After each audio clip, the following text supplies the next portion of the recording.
السلام علیکم ورحمۃ اللہ وبرکاتہ۔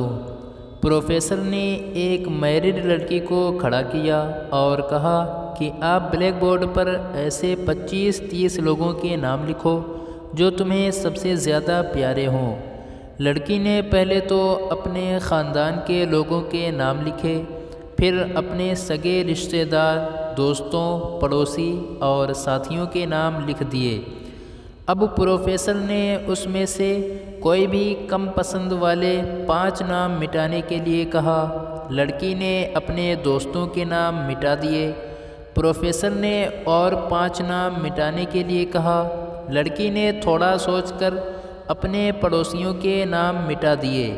اب پروفیسر نے اور 10 نام مٹانے کے لیے کہا۔ لڑکی نے اپنے سگے رشتہ داروں کے نام مٹا دیے۔ اب بورڈ پر صرف 4 نام بچے تھے جو اس کے ممی پاپا، شوہر اور بچے کے نام تھے۔ اب پروفیسر نے کہا اس میں سے اور 2 نام مٹا دو۔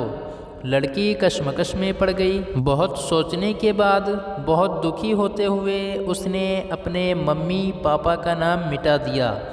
تمام لوگ دنگ رہ گئے لیکن پرسکون تھے، کیونکہ وہ جانتے تھے کہ یہ کھیل صرف وہ لڑکی ہی نہیں کھیل رہی تھی بلکہ ان کے دماغ میں بھی یہی سب چل رہا تھا۔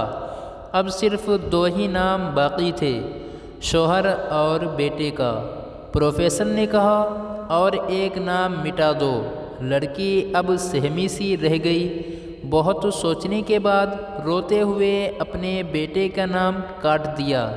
پروفیسر نے اس لڑکی سے کہا تم اپنی جگہ پر جا کر بیٹھ جاؤ، اور سب کی طرف غور سے دیکھا اور پوچھا کیا کوئی بتا سکتا ہے کہ ایسا کیوں ہوا کہ صرف شوہر کا ہی نام بورڈ پر رہ گیا؟ سب خاموش رہے۔ پھر پروفیسر نے اسی لڑکی سے پوچھا کہ اس کی کیا وجہ ہے؟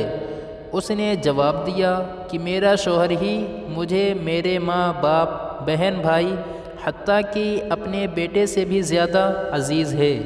وہ میرے ہر دکھ سکھ کا ساتھی ہے۔ میں اسے ہر وہ بات شیئر کر سکتی ہوں جو میں اپنے بیٹے یا کسی سے بھی شیئر نہیں کر سکتی۔ میں اپنی زندگی سے اپنا نام مٹا سکتی ہوں مگر اپنے شوہر کا نام کبھی نہیں مٹا سکتی۔ بیوی گھر کی ملکہ ہوتی ہے، پاؤں کی جوتی نہیں۔ اگر آپ کو یہ ویڈیو پسند آئی ہو تو ویڈیو کو لائک ضرور کیجیے اور چینل کو بھی سبسکرائب کیجیے۔ شکریہ۔